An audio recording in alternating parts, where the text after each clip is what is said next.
नमस्कार, news one India में आपका स्वागत है। आपके साथ मैं धर्मराज सिंह। बुलेटिन में सबसे पहले बात संभल की करेंगे, जहां पर गैस रिफिलिंग के दौरान भीषण आग लग गई। 2 कार और 2 बाइक जलकर राख हो गई हैं। 2 कार, 2 बाइक और दुकान जलकर राख हुई हैं। चंदोसी कोतवाली के मुरादाबाद गेट की एक घटना है। संभल की तस्वीर आपको दिखा रहे हैं, जहां पर गैस रिफिलिंग के दौरान आग लग गई। 2 कार और 2 बाइक इस आग में पूरी तरीके से जलकर राख हो गए।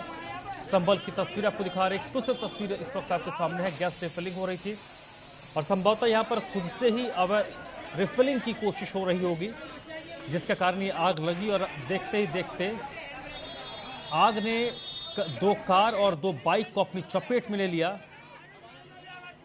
लोग दमकल को सूचित करते, दमकल मौके तक पहुंचती उससे पहले ही 4 गाड़ियां इस आग में जलकर खत्म हो गई। 2 कार, 2 बाइक और एक दुकान भी जलकर राख हो गया है, यानी कि लाखों का नुकसान। इसकी गैस भरने के दौरान यह हादसा हुआ। गैस रिफिलिंग हो रही थी, उसी दौरान ये आग लगी और देखते देखते आग ने इतना विकराल रूप अख्तियार किया कि एक दुकान, 2 कार और 2 बाइक को अपनी चपेट में ले लिया।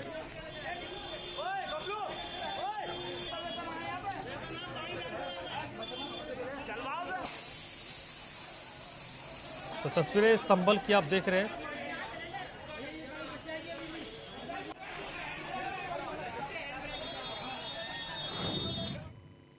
बुलंदशहर में समाज कल्याण अधिकारी की गुंडागर्दी देखने को मिली। अखिल भारतीय विद्यार्थी परिषद के छात्र नेताओं को नरेंद्र पाल सिंह ने पीटा है। स्कॉलरशिप की समस्या को लेकर छात्र पहुंचे थे, लेकिन अधिकारी ने बात ही नहीं सुनी। पूरे घटनाक्रम का वीडियो भी किसी ने बनाया है, जिस वक्त सोशल मीडिया पर वायरल हो रहा है। सीडीओ अभिषेक पांडे ने इस मामले में बयान दिया है और कहा कि अधिकारी से अभद्रता हुई, इसके कारण हाथापाई हुई है। ये सीडीओ साहब का कहना है। बुलंदशहर के विकास भवन का ये मामला है और एक्सक्लूसिव तस्वीर आप देखिए। ये मारपीट की जा रही है। समाज कल्याण अधिकारी है कि गुंडागर्दी कैमरे में कैद हो गई है। हालांकि सीडीओ साहब का कहना है कि यहां पर हाथापाई हुई है, कोई मारपीट नहीं हुई है। लेकिन एक जिम्मेदार शख्स, जो जिम्मेदार, ये देखिए, ये लैंग्वेज है एक जिम्मेदार अधिकारी का, अरे छात्रों से किस तरीके का व्यवहार कर रहा है। स्कॉलरशिप की समस्या को लेकर छात्र पहुंचे थे समाज कल्याण अधिकारी के पास, इस उम्मीद के साथ कि वहां पर उनकी समस्याओं का समाधान होगा। लेकिन उनको पता नहीं था कि वहां पर कुर्सी पर बैठा जो शख्स है वो बददिमाग है और उसने अपनी हरकत जो दिखाई है उसको कुछ बताने की जरूरत नहीं है। आप खुद देख लीजिए कि कैसे एक जिम्मेदार ओहदे पर बैठा शख्स गुंडई कर रहा है।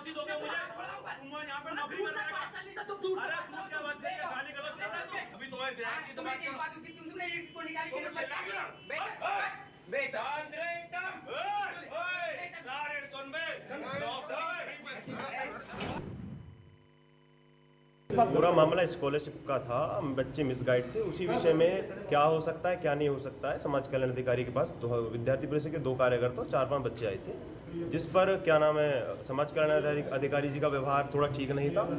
और उसके बाद क्या नाम है समाज कल्याण अधिकारी ने विद्यार्थी परिषद अधिकारियों के साथ हाथापाई करनी शुरू कर दी कि भागो यहाँ से, ये सब धमकाना शुरू कर दिया। बस उसी बीच में हंगामा विद्यार्थी परिषद ने किया है। क्या आश्वासन दिया गया है आपको? आश्वासन यही दिया गया, शासन को नोटिस भेज दिया गया है और जो भी कार्रवाई होती है उसके आगे देखा जाए। बच्चों के प्रकरण को सहानुभूतिपूर्वक विचार करने के लिए लिखा था। तब से आज तक हमें कोई कम्युनिकेशन नहीं हुई है। ऑनलाइन पोर्टल जहां पे आवेदन किया जाता है वहां पे भी इस प्रकार की कोई व्यवस्था नहीं है कि तिथि बीत जाने के बाद जो गलतियां हैं उसको सही की जा सके।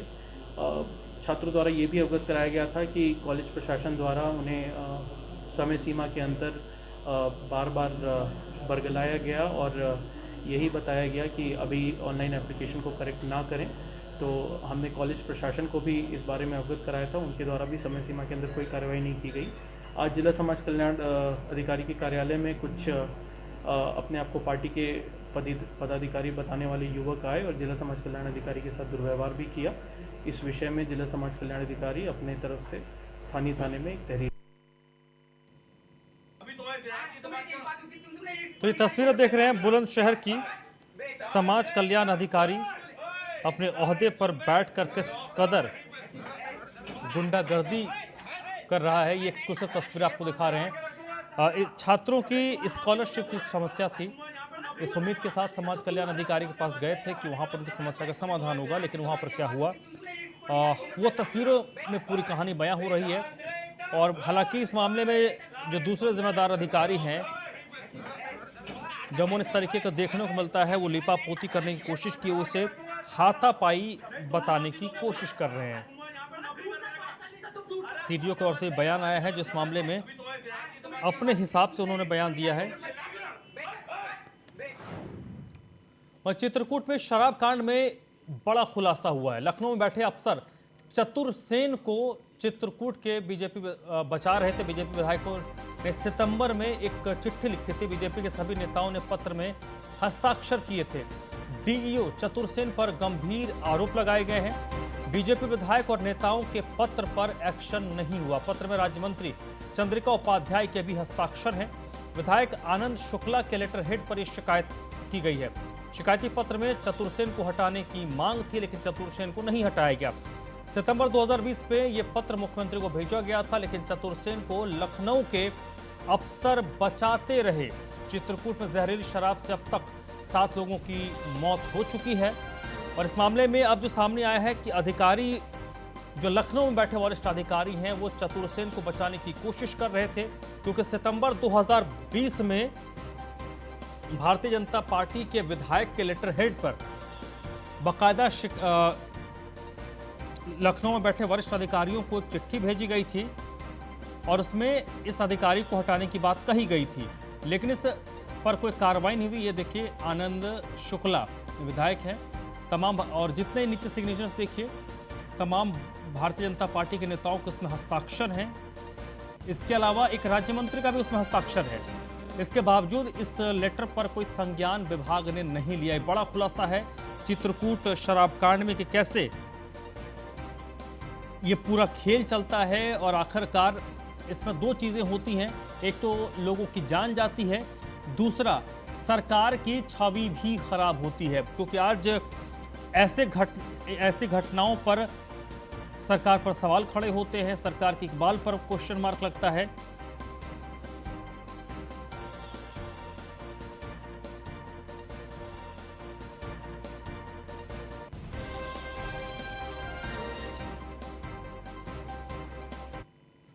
वहीं प्रतापगढ़ में जहरीली शराब से मौत के बाद पुलिस प्रशासन की नींद टूटी है।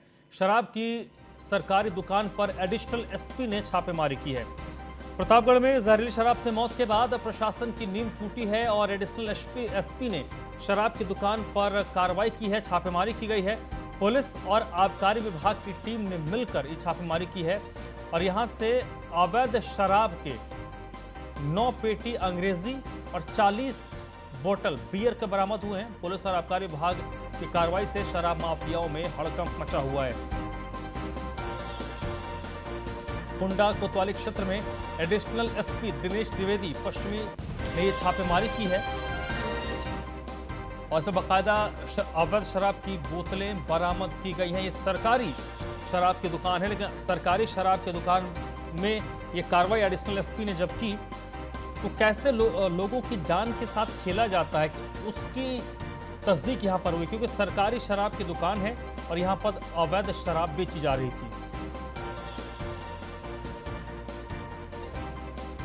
लगातार जो मौत हो रही है अलग अलग जगहों पर, उसको लेकर कार्रवाई की गई। प्रतापगढ़ में पुलिस और आबकारी विभाग की टीम ने संयुक्त रूप से छापेमारी की और सरकारी ठेके से 9 पेटी अंग्रेजी शराब और 40 बोतल बियर की बरामद की गई है। एडिशनल एसपी इस छापेमारी को लीड कर रहे थे और जब छापेमारी खत्म हुई तो ये आंकड़े सामने आए कि कैसे सरकारी ठेके पर अवैध शराब बेचे जा रहा था। मनु सिंह इस वक्त मेरे साथ जुड़ चुके हैं इसी पर ज्यादा जानकारी के लिए। मनु, ये तो बड़ा चौंकाने वाला तथ्य निकलकर सामने आया है कि चोरी छुपे नहीं, सरकारी ठेके पर अवैध शराब बेची जा रही है। हालांकि मैं आपको बता दें कि 2 महीने के अंदर 12 मौत हो चुकी है जैसे शराब पीने से। तो वहीं जो नवाबगंज थाने के यशो समेत 4 लोग सस्पेंड किए गए हैं, तो वहीं जिला आबकारी विभाग भी सस्पेंड किया गया। तो यहाँ प्रतापगढ़ के पश्चिमी एडिशनल एसपी दिनेश द्विवेदी ने सरकारी दुकान पर छापेमारी की आबकारी पुलिस के साथ तो 9 पेटी दारू और 40 बोतल की बियर पकड़ी गई। तो वहीं मौके पर आज एडीजी ने जाकर निरीक्षण किया। तो वहीं लालगंज में जाकर सुधाकर सिंह के जहरीली फैक्ट्री में जाकर छापा मारा, जहां पर कुछ नहीं मिला। वहीं शराब माफिया फरार चला, जहां आज एडीजी ने मौके पर जाकर खुद छापेमारी कर रहे हैं। जी बहुत बहुत शुक्रिया आपका इस जानकारी के लिए।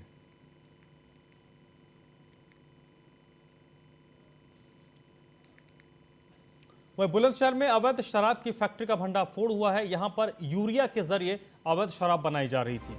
तो बड़ी खबर बुलंदशहर से है, जहां पर अवैध शराब का भंडाफोड़ हुआ है। यूरिया से यहां पर शराब बनाई जा रही थी। बुलंदशहर के नरसेना पुलिस ने इस दौरान 3 लोगों को गिरफ्तार किया है, जबकि एक शख्स फरार हो गया। बुलंदशहर के गांव मांडू खादर का यह मामला है। यूरिया से यहां पर शराब बनाई जा रही थी। तो लगातार होली के पहले शराब माफियाओं पर कार्रवाई की जा रही है। उत्तर प्रदेश में पंचायत चुनाव की भी सुगबुगाहट शुरू हो चुकी है और उस बीच अलग अलग जगहों पर शराब के जो कारोबारी हैं उनके खिलाफ पुलिस और आबकारी विभाग कार्रवाई कर रही है। बुलंदशहर में कार्रवाई की गई है, 3 लोगों को गिरफ्तार किया गया, जबकि एक शख्स फरार हुआ है। ये गंगा खादर क्षेत्र में जो है मांडू घाट के पास जो है ये सूचना मिली कि जो है कुछ लोग अवैध शराब बना रहे हैं।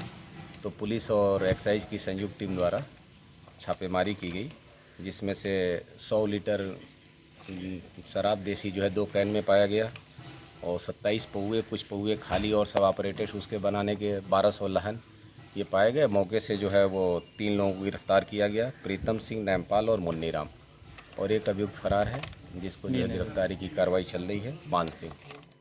कोरोना समेत कई अहम मुद्दों पर हमारे संवाददाता रमन गुप्ता ने उत्तर प्रदेश के डिप्टी सीएम दिनेश शर्मा से खास बातचीत की है।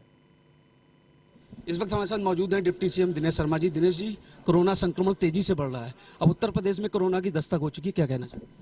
नहीं, हमारे मुख्यमंत्री जी दिन प्रतिदिन इसका सम्यक परीक्षण अपनी टीम के साथ करते हैं और मुझको लगता है कि जो भी उचित कदम है सरकार उठा रही है और सतर्कता के सभी जगह हम लोगों ने आदेश दिए हैं और जल्दी इस पर नियंत्रण के लिए सब उपाय होंगे। सर, दिल्ली सरकार ने स्पष्ट कर दिया कि अब कोई भी त्यौहार दिल्ली में नहीं मनाया जाएगा कोरोना संक्रमण को देखते हुए। यूपी में क्या क्या व्यवस्था है? नहीं, माननीय मुख्यमंत्री जी सब दृष्टि से इसका निर्णय लेंगे, अभी कोई ऐसा नहीं। तो ये थे हमारे साथ दिनेश शर्मा जी, जिन्होंने साफ तौर पर बताया कि बढ़ते हुए कोरोना संक्रमण को देखते हुए यूपी सरकार सजग है और स्वास्थ्य विभाग को भी अलर्ट कर दिया है। कानपुर से रमन गुप्ता, न्यूज़ 1 इंडिया। मेरठ में एसएसपी ऑफिस के बाहर हंगामा हुआ है। 2 परिवारों में जमकर मारपीट हुई है। एसएसपी ऑफिस के बाहर जमकर लात घूंसे चले हैं और सबसे बड़ी बात कि जिले के सबसे बड़े अधिकारी के दफ्तर के बाहर मारपीट होती रही, लेकिन पुलिस नहीं पहुंची। जो लोग पुलिस वाले वहां पर थे वो तमाशबीन बने रहे। किसी भी जिले में एसएसपी ऑफिस हो या एसपी का कप्तान का जो दफ्तर होता है वो सबसे बड़ा दफ्तर होता है, लेकिन वहां पर 2 परिवारों के बीच मारपीट हो रही है। मेरठ के वरिष्ठ पुलिस अधीक्षक के दफ्तर के बाहर हंगामा होता रहा और पुलिस तमाशबीन बनी रही। देखिए, थोड़ी देर के बाद आपको 2-4 खाकी वर्दीधारी दिखेंगे।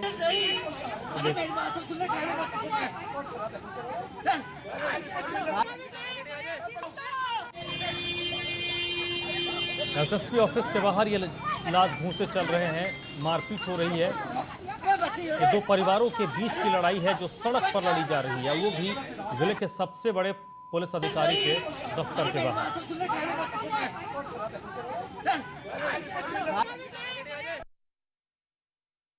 अभी एसएसपी साहब के ऑफिस के सामने यहाँ पर 2 पक्ष आपस में लड़ गए जो आपस में रिश्तेदार हैं और उनके बीच में कोई ऐसी बात नहीं हुई, लेकिन लड़ाई के तहत उनको इंस्पेक्टर सिविल लाइंस को आदेश किया गया है, वो उसकी जांच करके उचित कार्रवाई कर रहे हैं।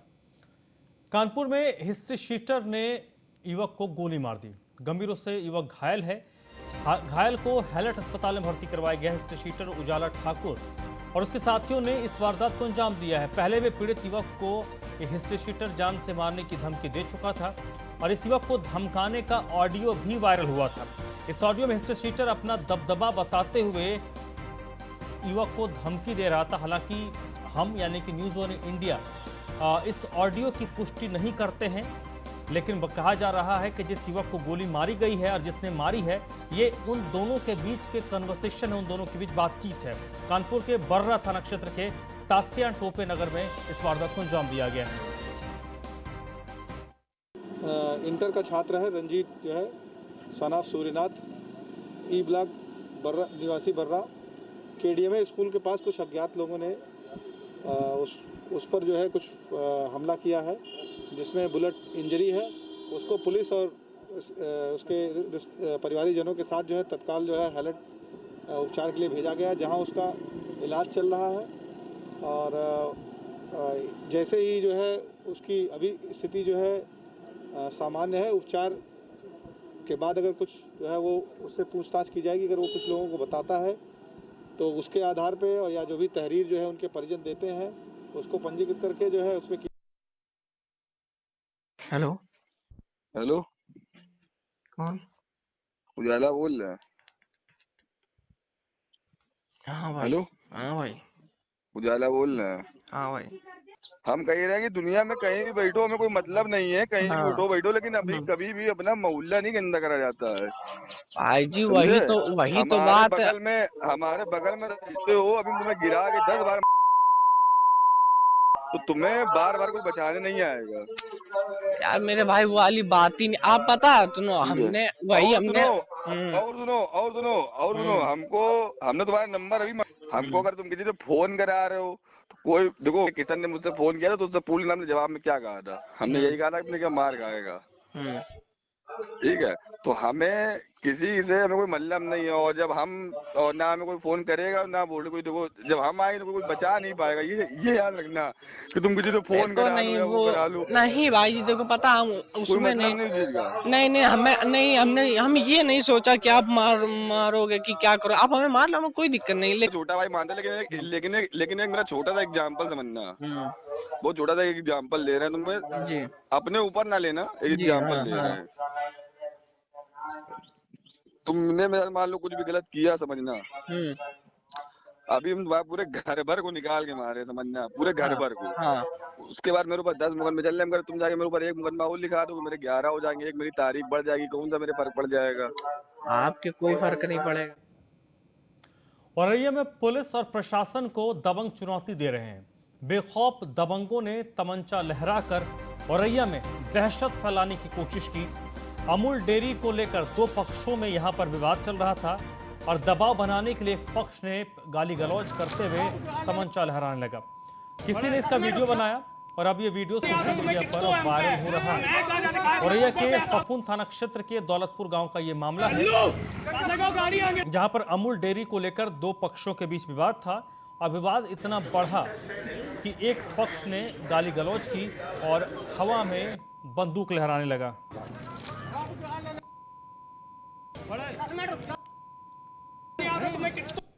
में अनमोल जो दूध डेयरी होती है, इसको लेकर के 2 पक्षों में आपस में वाद विवाद हो गया। उसी में एक कन्हैया नाम का व्यक्ति है, उसने दोनों हाथों में रिवॉल्वर लेकर के और दिखाया जा रहा है, वीडियो वायरल हुआ है। साथ ही साथ हमारे थाने से तत्काल वहाँ पर फोर्स पहुँचा दी गई है और फोर्स दबिश दे रही है उसको पकड़ने के लिए। जैसे वो पकड़ में आता है, हाँ, उसके खिलाफ कठोर। इस बुलेटिन में फिलहाल इतना ही।